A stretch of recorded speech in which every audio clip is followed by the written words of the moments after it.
Can you hear me in the back? Very good. Well, Minister, Air Chief, Commandant of your great Air Force Academy, I want you to know that I'm deeply honored to have the opportunity to spend some time with you. It speaks volumes to have young and less young here today talking about our favorite subject, deterring from an air power perspective. I've got to tell you that it's amazing to come to places like this, and what you immediately sense is a degree of energy that you get no place else on planet Earth. Young and less young, young and a little bit more mature. The common theme for all of us is we're probably all obsessive compulsive. You're probably all workaholics. And you suffer from the syndrome of there are not enough hours in the day, not enough weeks in the year, and not enough years on planet Earth to get all the things done that we want to get done. And I'm reminded of that because we did a little history checking and we noticed that for over a quarter of a century, 25 years, you've been having this conference. And obviously, it's probably been adjusted over time and getting better and better. And I have to relay to this group, I'm sorry that I was a little bit late, but I just came from a similar conference representing the United States European Command for strategy planning at Ramstein Air Base, Germany. And it was the 10th conference that we've had. And that audience, too, was very similar to this audience. A lot of workaholics doing all the right things, wishing that they had more time in the day. And speaking of more time in the day and the problems that it causes, I want to share this story with you because for many of us that are a little bit older, we've probably all experienced this exact situation. And for those of you that are a little bit younger in this room, I suspect that you'll experience the same. I've been married for 37 years, and my wife and I recently celebrated her 58th birthday. And I did what most of you do. I forgot. I waited till the very last second. I drove home from work at night. It was dark, and the neighbors were actually decorating the outside of our house with happy birthday paraphernalia. And I went, oh yeah, I forgot again. But I had planned a little bit, and my aide had helped me out, so I had some gifts in reserve. And what I did the next morning was what most of us do when we get a little bit behind. We just set the alarm clock for about 1 hour earlier, and we just get up really early, and we figure out a way to bridge the gap. So I got some gifts in order, and I brewed a wonderful, wonderful hot pot of coffee. And it's rare for me to brew a hot pot of coffee and take it upstairs to my wife and wake her up. And I did, and I gave her a couple of gifts, and she had the look of complete and total serenity. So we went downstairs. The sun was coming up, even in Germany, and we were sitting there side by side, and she had the most serene look on her face, and she wasn't saying anything. It was really, really quiet. And it was probably quiet for about 60 seconds, which felt like about 10 dog years to me. And I was thinking, I wonder what she's thinking, and then I got it. And I realized she was going, what a wonderful life we have. 37 years of great marriage, 2 beautiful kids, a daughter and a son, 5 wonderful, wonderful grandkids, and an absolutely positively perfect daughter-in-law, a pretty decent son-in-law. He's pretty good. He's a United States Army infantry officer, so he's not bad. So finally, after another 60 seconds of quiet, knowing that I'd figured this out, I said, honey, I know what you're thinking. You're thinking exactly what I'm thinking. 37 years of wonderful marriage, the kids are doing great, the grandkids are doing great, and life is just perfect. And her facial expression immediately changed from one of complete and total happiness to one of complete and total hate towards me. And she said, no, moron. What I was actually thinking was, if I had murdered you like I wanted to 37 years ago, at this very moment, I would certainly be out on parole and I would be a free woman.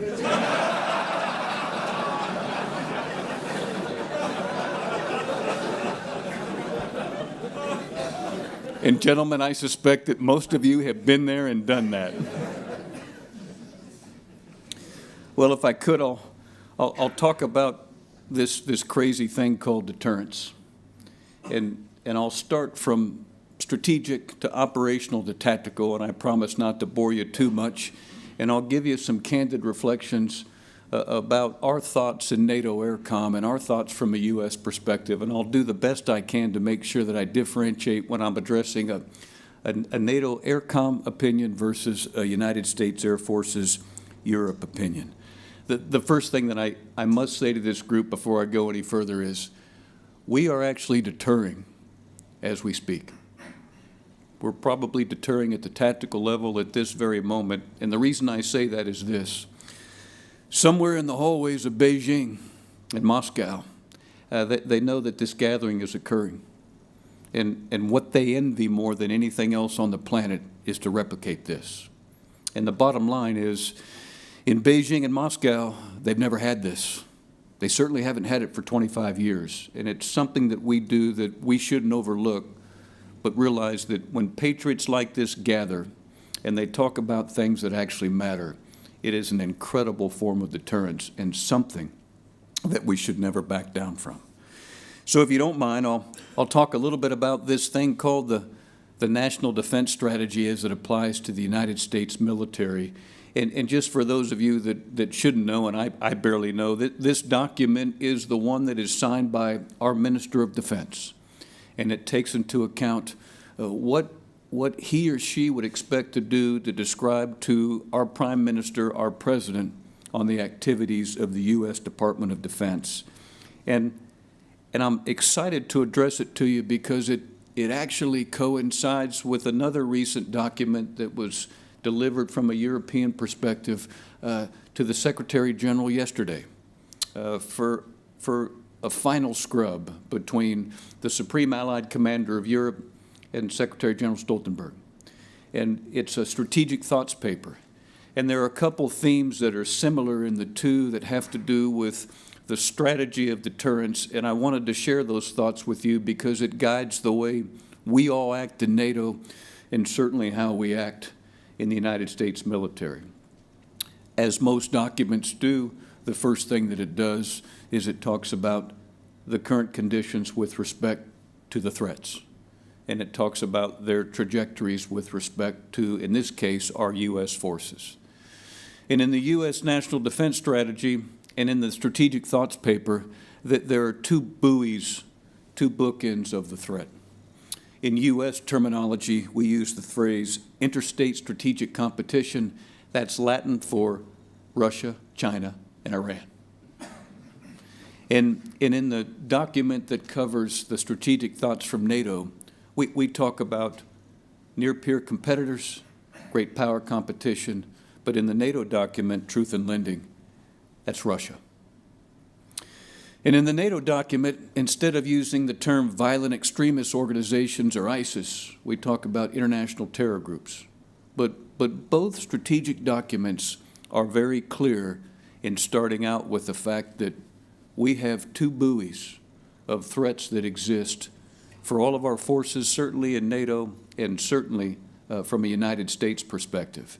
And when you think about deterring to the bookends of those two buoys, you start to realize that you better do so with a pretty smart set of patriots to make sure that they can intellectually grasp the capabilities of both those threats. And we all know that in order to get smart folks, you got to work really, really hard to recruit them and retain them and keep them for a long period of time. And over the course of their careers, you have to work very, very hard to make sure that they are appropriately educated. Something that you do tremendously well in this Air Force, as exhibited by this wonderful Air Force Academy and the great punch that your Norwegian Air Force gives for global security as well as for what you do on the European continent. The other central theme that exists in both of these documents is this beast called readiness. And we've all had these very, very academic discussions, very, very spirited discussions, and as we get older in life, we find that this corny phrase called readiness actually starts to mean a lot more than we ever thought. And the first things that you'll probably hear when you get into deep readiness discussions are centered around ready for what?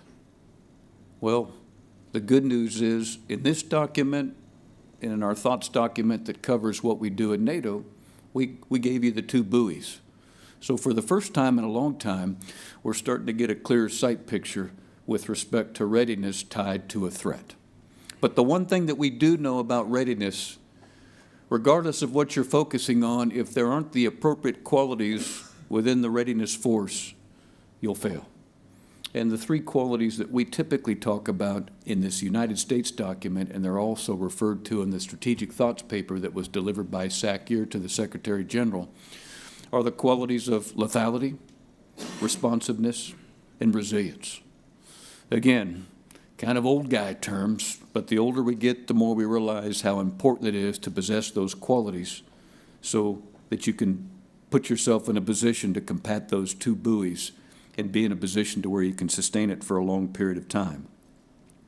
The central challenge is this.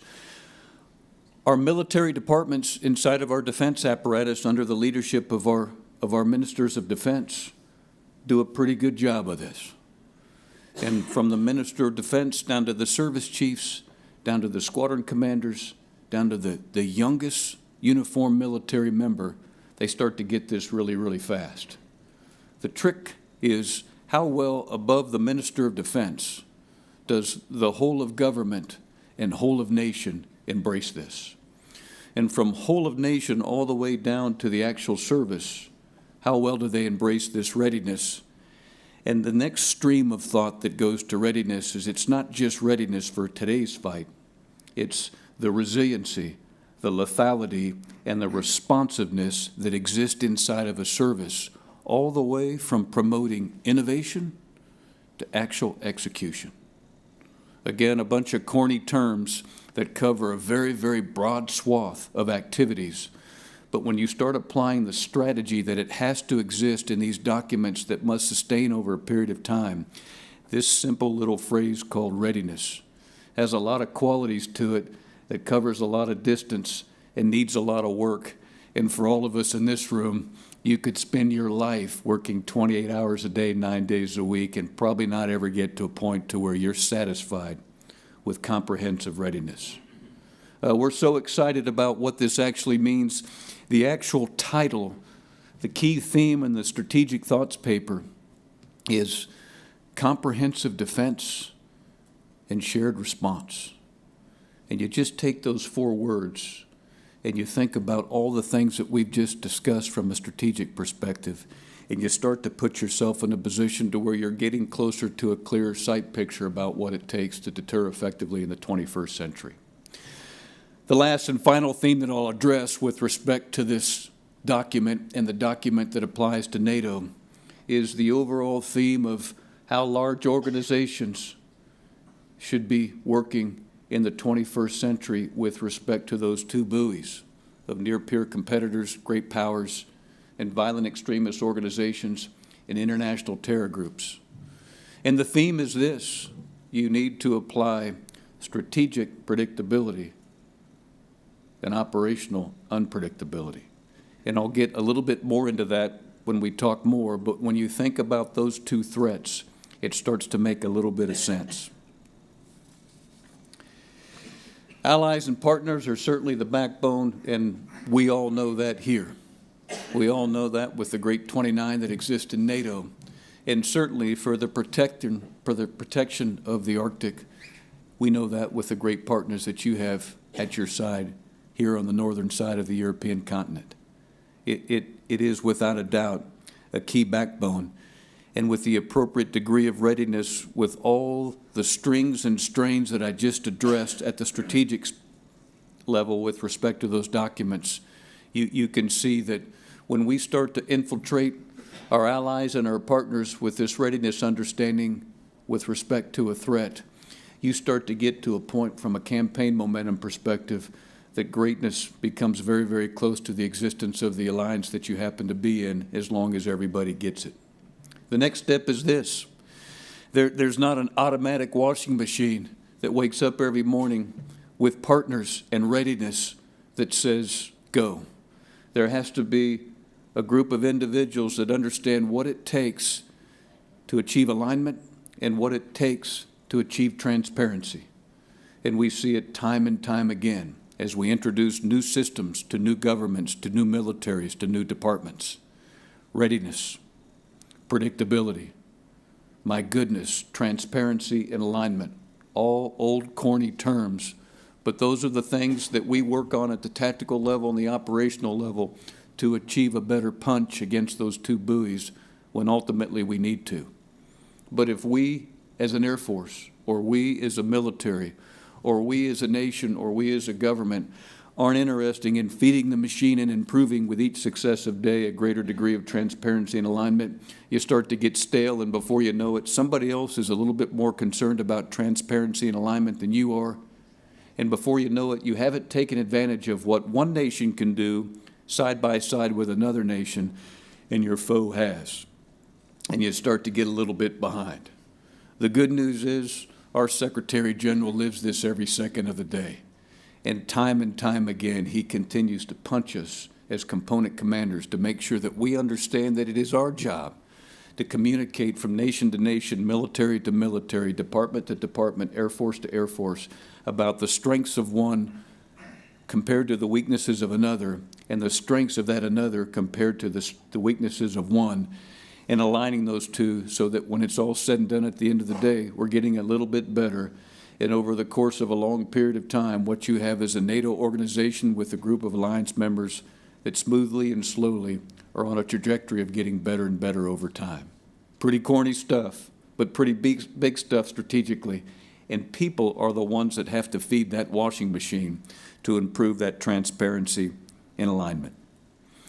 The next thing that we have to focus on, and we have been focusing on with respect to allies and partners, is getting a little bit out of the mode of activities versus strategy. And I would contend that for most of us that have been closely wedded to NATO for a long period of time, we've been very keen to embrace a lot of exercises in a lot of different domains, inputted at different scenes with respect to conflict, and characterized by lots of lessons learned and lots of actor-action reviews and lots of exercises. Lots and lots of activities. But at the end of the day, we really haven't been hooked into a strategy that applies to those activities. And certainly what we've seen under this Secretary General's leadership, under the leadership of SAC-YER and the previous SAC-T and the current SAC-T, and all of our MINDEFs and all of our component leads and all of our service chiefs, is a far greater degree of adherence to strategy than we've had in the past. Never, ever perfect. And what we typically see in the air forces that represent NATO, and certainly the United States Air Forces, is over time, if you can't demonstrate a return on investment to strategy for the exercise or training event that you're engaging, you're probably doing something wrong. And I'm about to my favorite point in this discussion, to where I can talk about the best exercise that I've seen during the course of my military career, and it happened to be the one that exists here. The good news about what we do in NATO with respect to the Air Forces and achieving a better alignment to strategy versus activities is sticking with the stalwart missions that exist for all of our Air Forces. And the ones that most of us traditionally agree to embrace with respect to Air Forces are: you have to strike, you have to achieve superiority, you have to achieve surveillance, you have to do some lift, and you have to do command and control, all tenets of this great Air Force that exists in this nation. And we are aligned from a NATO perspective to those missions of the Air Force and to a strategy. And with each passing day, the transparency and alignment's getting a little bit better, tied to strategy. And before you know it, we'll get closer and closer to utopia. And this will be the last slide, and I'm very, very proud to report that I haven't seen anybody fall asleep yet, so thank you very much for doing so. The slide depicts exercises and training events. And the simple part of what we do, I believe, is the fact that if you've laid a foundation for what it is you believe that your military should do, and we do in NATO as we've transitioned from assurance to deterrence, And you have a strategy that's in place with clear direction and guidance. And it's got a foundation of readiness and the appropriate qualities that we've just discussed.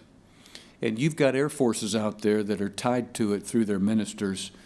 As long as these things, these activities, these exercises and training events possess the right qualities to be effective in the 21st century against those two buoys of threats that I talked about at the beginning, we're going to put ourselves in a position to where I think we're going to be in great shape. Most of you are pretty familiar with the resources that you see on this picture, some F-35s and some F-22s. Those are fifth-generation assets. What's not on this picture is a gigantic banner that talks about Trident Juncture. And this great nation happened to have hosted it recently. And I will tell you that it was probably the most successful large exercise that many of us have seen in our lifetime. And I'm not just saying that because I'm here in your nation and you were the protagonists, the ones that pulled it all together. But what this exercise did was take on a very, very challenging problem set. In a setting that wasn't necessarily in day 173 of the conflict, it was a setting that was a little bit farther left than that. And this is one of my personal challenges that I have seen with the exercise programs that we've had for a long period of time. Trident Juncture better tested our ability to start and fight than other large-scale exercises. What it certainly did was demonstrate the value and the necessity for comprehensive command and control in all domains. It was truly a multi-domain operation: space, cyber, land, maritime, soft, air. It was comprehensive, and it really went after a large near-peer competitor, and there were enough injects that demonstrated some of the capabilities that could exist with a nefarious actor along the lines of ISIS or somebody that represented an international terror group. And we were able to take large numbers in LiveX participation. 50,000 uniformed patriots were engaged in this exercise on your soil. Something that we never thought possible, certainly in conditions that are tough to fight in here in the North. And there were plenty of opportunities in the planning phases that began probably a decade prior to not embrace this and do something else, but we pressed forward. And it proved with forces that represent our nations, that understand readiness, that understand the threat, that are working very, very hard to improve transparency and alignment, that we can actually make hay. And we did. And this happened to be one of those exercises where we stuck to the strategy of, at the strategic level, we're going to be very, very predictable. But at the operational and tactical level, we're going to employ some unpredictable operations to be more effective than we ever have in the past. And we're able to do so. And we're still in review of what unfolded for Trident Juncture. But to this great audience and minister to you, we can't thank you enough for what you did. An incredibly successful exercise. On the slide, you can see some examples of training events and exercises, and I bring these up for the sole purpose of talking about tactical and operational unpredictability as it applies to a strategy and as it deters a potential foe. We at NATO AirCom in the United States Air Force have a series of events that we seed the entire continent with at a fairly regular interval. And I know what any enemy of the European continent, or certainly an enemy of NATO, would say is that those NATO folks on a pretty regular basis bring in these fifth-generation assets, and they cover all of Eastern and Western Europe in a periodic, episodic rhythm that occurs, hopefully, in perpetuity. And the effect that they look to achieve by this exercise called Iron Hand is to make sure that the systems that represent fifth-generation capability are exercised, and the folks that have to combat these systems quickly learn how capable they actually are. In the Baltic Air Policing, which is something that we do 24/7, 365, and as all of you know, Baltic Air Policing is a peacetime event that occurs in Estonia, Latvia, Lithuania, and Poland. And we have aircraft dedicated to making sure that they can cover the skies overhead and secure their sovereignty. And their goal in life is to make sure that if somebody impedes their airspace, that isn't squawking appropriately, that isn't communicating correctly, we let them know that they're in the wrong spot, and we politely escort them out as quickly as we can, and we've been very, very successful with that. What we've done over time is taken those same assets, and when there's an extra second or minute during the time that they're airborne, we are looking for additional ways, via approval from a national level, to get them the best training possible, whether it's in improving our ability to provide command and control, or improving our ability to provide indications and warnings, or demonstrating that we can improve our TTPs, tactics, techniques, and procedures for mission command. We take advantage of that. Something we haven't done in the past. And if you're an enemy looking at what we do from a Baltic Air Policing standpoint, you start to scratch your head. And you can see that strategically, the effect that they are delivering is very, very predictable, deterring and securing the sovereign skies of those three nations plus Poland. But the activities that are taking place at the tactical level and operational level are a little bit hard to figure out because they keep working on different effects that they're attempting to achieve in the battle space, and we're having a hard time figuring it out. But again, highly, highly effective. I'll close with what I think utopia is, and it's pretty simple.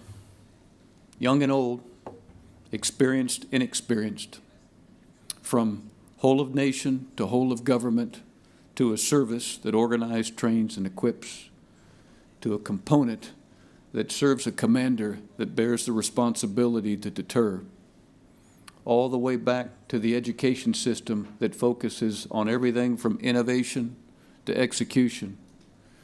If you've got readiness and you've got a strategy and you understand what the threat is, and you can permeate those thoughts up and down that chain from tactical to strategic, from innovation to execution, from young to old, from whole of nation, all the way down to the youngest patriot wearing a uniform in the military, you have success. One day, somebody will get there. It will never occur in our lifetimes. But as long as all of our nations, certainly those that represent NATO, and all of our services understand the appropriate trajectory, and they get on board, and we wake up each successive morning knowing that we've got a little bit of improvement over time, we've achieved great success. And that is powerful deterrence. I often talk to our folks back at NATO AirCom, and I try to get inside of their minds just a little bit. And I talk about the ultimate goal, which is achieving that. But I talk about the tactical goal, which is achieving this. If you can drive home one more day with 24 more hours of peace, you've succeeded. And we've certainly been doing that in NATO for a long time with what most of us would agree is relative peace. And what you have to remember is it's hard. And today, when you put on a uniform and you drive to work and you know that those are the goals, most days when you drive home from work, you're frustrated, you're confused, you're exhausted, and you have a hard time figuring out what just happened. And that's probably an indication that you've achieved success, as long as you can also say that you just had 24 more hours of peace. Thank you all so much for the time. I applaud each and every one of you for your patriotism. And with a group like this, I'm compelled to close with the comments that I've said before when I'm in the company of great patriots. If an enemy of us has to fight this group of folks, I pity them, because they'll lose. Thank you very much.